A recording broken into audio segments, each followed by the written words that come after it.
So power होता है work upon time.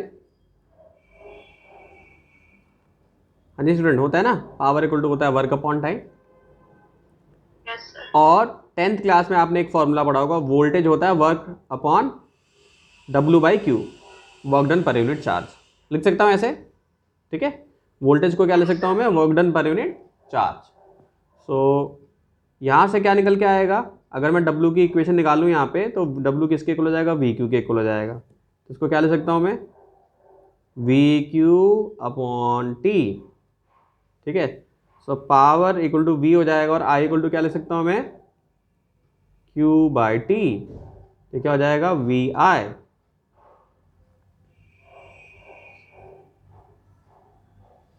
ठीक है, तो पावर इक्वल टू VI हो गया, ये हमारा पहला फॉर्मूला हो गया, ठीक। ऐसे ही एक और चीज हमें पता है, V इक्वल टू IR, ठीक। और I इक्वल टू V/R लिख सकता हूं मैं, I is equal to V/R। So power equal to V हो जाएगा, I की जगह पे V/R हो जाएगा, और ये क्या हो जाएगा, V²/R हो जाएगा।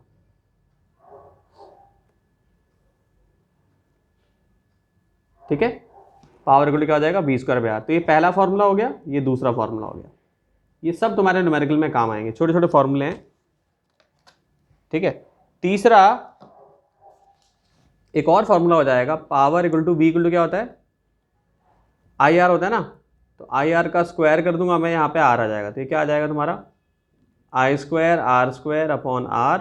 ये कट जाएगा, तो ये क्या आ जाएगा, पावर इक्वल टू I²R आ जाएगा। यानी पावर इक्वल टू क्या हो जाएगा, I²R। तो ये तुम्हारा तीसरा फॉर्मूला हो जाएगा, ठीक है। इसको लिख लो। तो 3 R है मेरे पास, 3 रेजिस्टर मैंने ले लिए सेम, ये वोल्टेज मैंने लगा दी। तो सीरीज का कैसे पता चलेगा कि अगर आप यहाँ से I करंट भेजोगे तो यहाँ पे भी I पहुँचेगा, यहाँ पे भी I पहुँचेगा, यहाँ पे भी I पहुँचेगा, और यहाँ पे भी I पहुँचेगा, वापस यहाँ पे I आ जाएगा। जितना करंट गया था उतना ही करंट आएगा। तो ये पहचान होती है सीरीज़ की, कि भाई चीज़ें जो है वो सीरीज़ में, ठीक है। फिर वोल्टेज यहाँ पे क्या होगी, अलग अलग हो जाएगी, V1 V2, यहाँ पे वोल्टेज अलग होगी। लेकिन इस केस में तीनों वोल्टेज सेम हो जाएंगी, क्योंकि सारा रेजिस्टेंस जो है वो, तीनों रेजिस्टेंस जो है वो सेम है। आ रहे बात समझ में, ठीक। सो ये I करंट हो गया, ये वोल्टेज होगी तुम्हारी यहाँ से, ये V1, ये V2, ये V3 हो गया, ठीक। अब एक फॉर्मूला है हमारे पास, V इक्वल टू IR। तो हमें यहाँ पे R इक्विवेलेंट का फॉर्मूला निकालना है, R इक्विवेलेंट। यानी कि सीरीज में अगर हमने 3 लगाया है, 3 रेजिस्टेंस अगर लगाए हैं, तो क्या एक रेजिस्टेंस लगाने से हमारा काम कितना चल जाएगा क्या। मतलब जैसे मैं बोलूँ कि 3 मैंने बल्ब लगा रखे, एक ये बल्ब लगाया, एक ये बल्ब लगाया, एक ये बल्ब लगाया।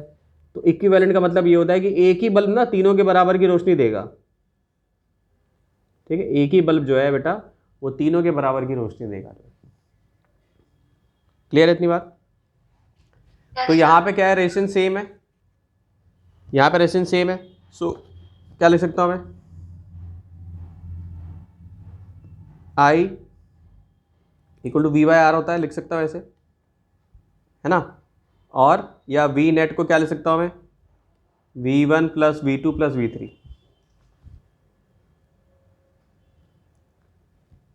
तो V को क्या लिख सकता हूँ मैं, IR1।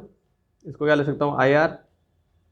क्या लिख सकता हूँ, IR2। यहाँ पे क्या लिख सकता हूँ, IR3। और इस केस में क्या है कि सारे R सेम है। जैसे मैंने R सेम ले लिया, मैं अलग अलग ले लेता हूँ, R1 R2 और R3, ठीक है। ये R1 हो गया, ये R2 हो गया, ये R3 हो गया।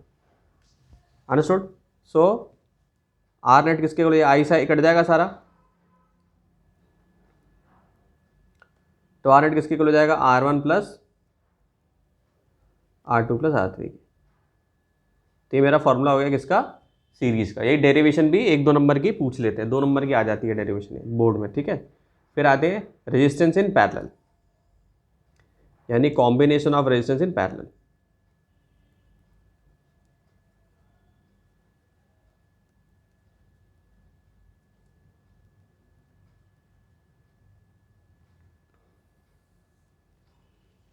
सो सपोज करो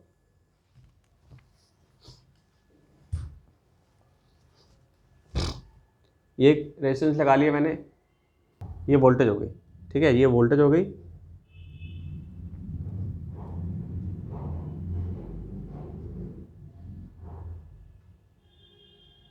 ठीक है, ये तीनों रेजिस्टेंस हो गए तुम्हारे। तो अब पैरेलल का कैसे पता चलेगा कि मान लो मैंने यहाँ से आई करंट अगर भेजा है तो यहाँ पे क्या हो जाएगा, I1 हो जाएगा,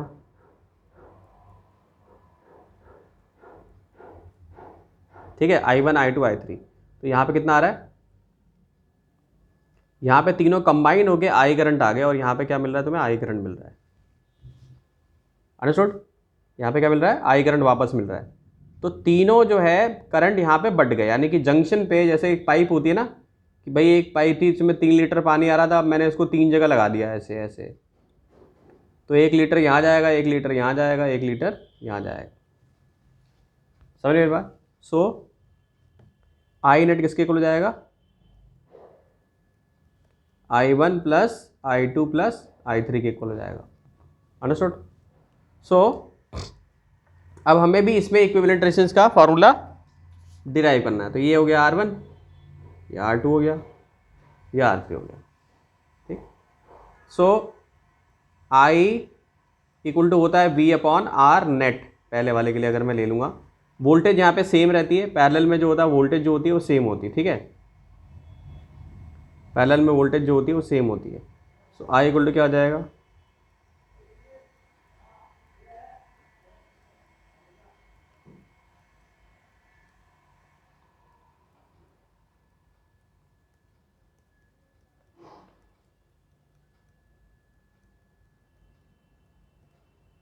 तो ये हो जाएगा V अपॉन R3। यहाँ V कॉमन आ जाएगा,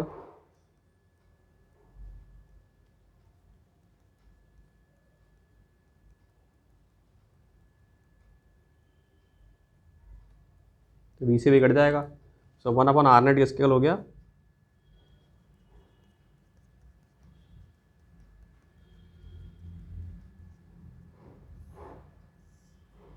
वन अपॉन R3 के इक्वल हो जाएगा ये, ठीक है। तो ये हमारा पैरेलल का फॉर्मूला हो गया। अब इस पे हम क्वेश्चंस कर लेते हैं जो एनसीईआरटी में है। सो बी और सी जो है, और ये जो क्वेश्चंस हैं इसी टॉपिक से रिलेटेड हैं, ठीक है। तो अभी जो ऊपर ये वाला तो बहुत इजी है, इसमें तो कुछ करना ही नहीं है, केवल हमें मैक्सिमम मिनिमम बताना है। तो ऑब्वियसली सीरीज़ में जो होता है मैक्सिमम करंट होता है, सॉरी मैक्सिमम रेजिस्टेंस की वैल्यू होती है। जैसे अगर मान लो कि मैंने सीरीज़ में लगाया, जैसे मान लो कि मैंने 2 ओम को ही लगा दिया 3 बार, ठीक है, तो ये कितना हो जाएगा, 6 ओम हो जाएगा सीरीज़ में। लेकिन यही 2 ओम अगर आप पैरेलल में लगा दोगे तो इसकी वैल्यू कम हो जाएगी। क्यों? क्योंकि फ्रैक्शन में आ जाएगा ये, तो ये 2 आ जाएगा इधर, 1/2 प्लस 1/2 प्लस 1/2, ठीक, ये 2 तो हो जाएगा, और ये क्या आ जाएगा तुम्हारा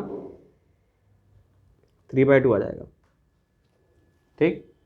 तो मल्टीप्लाई करोगे तो ये 2/3 बन जाएगा। तो देखो कम हो गया ना, तो यही चीज़ यहाँ पे पूछा है। फिर यहाँ पे पूछा what is the ratio of the maximum to minimum, तो आप यहाँ पे मैक्सिमम की वैल्यू सीरीज़ में डाल दो, मिनिमम की वैल्यू डाल दो। यहाँ मैंने ऐसे ही एजम्पशन ले लिया है, तो वो हम कुछ भी ले सकते थे, ठीक है, दूसरा भी ले सकते थे, उसमें कोई दिक्कत नहीं है। फिर आते हैं सेकंड क्वेश्चन में बताया कि 1 ओम 2 ओम 3 ओम है, how will you combine them to give an equivalent resistance of 11/3, ठीक। तो इसमें आपको सॉल्व करके देखना होगा कि किसमें ये वैल्यू फिट बैठ रही है, सीरीज में लगाने में या पैरेलल में लगाने में।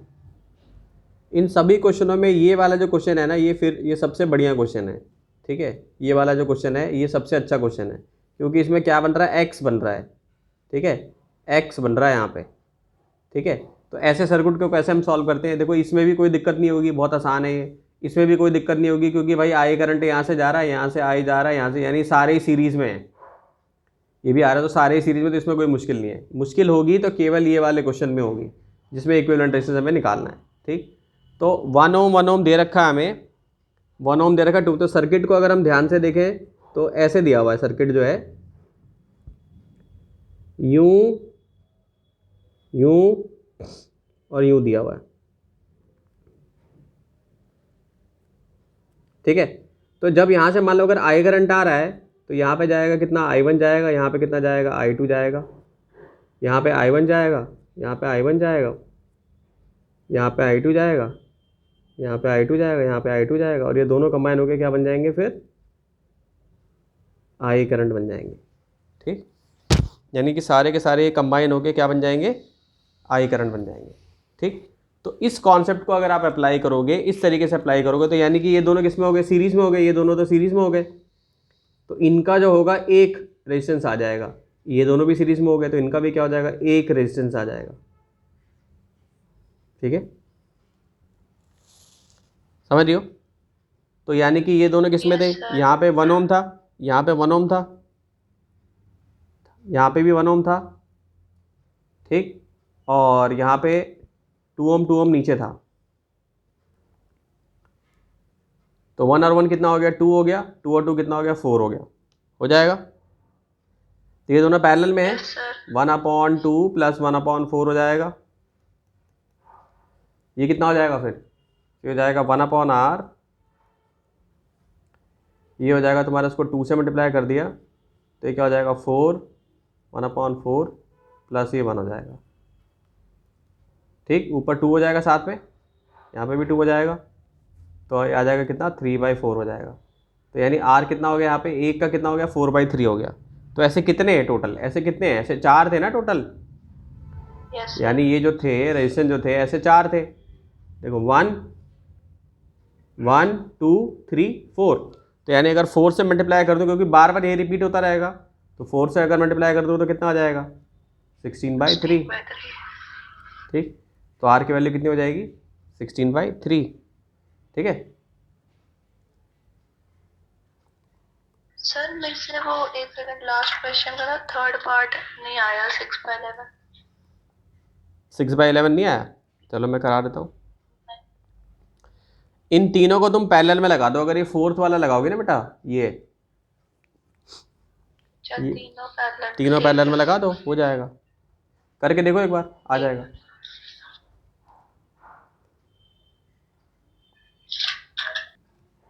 सो इस क्वेश्चन में 2017 में 1 नंबर का ये क्वेश्चन आया हुआ है। नाइक्रोम और कॉपर 2 वायर्स हैं, सेम लेंथ है, रेडियस भी सेम है, सीरीज में लगा दिया हमने। ठीक है, नाइक्रोम को और कॉपर को किस में लगा दिया, सीरीज में लगा दिया है, और करंट आई में जा रहा है। तो कह रहा है कौन सा हीट में हीट होगा। तो ये तो वैसे बहुत आसान सा क्वेश्चन है, 10th लेवल का ही क्वेश्चन है। तो 10th में एक कॉन्सेप्ट पढ़ा था हम लोगों ने, H = I²RT, हीटिंग इफेक्ट या जूल्स लॉ ऑफ हीटिंग भी बोलते हैं। अब इसमें अगर मैं देखूं, आई आर की जगह पे क्या डाल दूं, ρL/A डाल दूं, डाल सकता हूं। ये T डाल दूं मैं टाइम, इसका आई का स्क्वायर कर दूं मैं। ठीक, तो सेम करंट है, आई सेम है दोनों में, लेंथ सेम है, एरिया भी सेम है। ठीक है, तीनों ही सेम है। ठीक, तो यानी कि हीटिंग जो है वो डायरेक्टली प्रोपोर्शनल है रेजिस्टिविटी के। तो अगर नाइक्रोम की रेजिस्टिविटी ज़्यादा है, ठीक है, तुमने सही बताया था बेटा, और कॉपर की कम है। ठीक, तो यानी कि ये ज़्यादा तो हीटिंग ज़्यादा, इसका मतलब कि नाइक्रोम जो होगी वो जल्दी हीटअप होगी। सो नाइक्रोम जो होगी विल हीट अप मोर।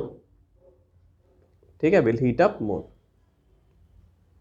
ठीक है, छोटा सा अच्छा सा क्वेश्चन है ये, बोर्ड में आया हुआ है। अब आ जाओ दूसरे क्वेश्चन पे, ये वाला बताओ। ये भी 10th लेवल का ही, दिल्ली 2010 में आया है। इसको कैसे सॉल्व करोगे? क्वेश्चन क्या है कि एक वायर है जिसका रेजिस्टेंस कितना था पहले, 8R था। इसको मोड़ दिया गया, ऐसे ऐसे मोड़ दिया गया, ऐसे मोड़ दिया गया। ठीक है, और यहां से कनेक्ट कर दिया गया। ठीक है, अब है ना, हाँ, तो वही तो कह रहा हूँ। देखो सिंपल सा क्वेश्चन है, लेकिन फिर भी गलती हो जा रही है। 4R ऊपर हो गया, 4R ऊपर हो गया यहाँ नीचे। ठीक, तो पैरेलल में है ना ये, तो 1/4 प्लस 1/4 कर दोगे, कितना आ जाएगा, 4। यहाँ पे 2 हो जाएगा, 2 2 जा 4। सो 2R हो गया, और इसको अगर क्रॉस मल्टीप्लाई करोगी तो R जो हो जाएगा तुम्हारा, R नेट हो जाएगा, वो किसका आ जाएगा, 2R के इक्वल आ जाएगा। तो ये इसका आंसर हो जाएगा, 2R। समझिए? चलो अगला करते हैं।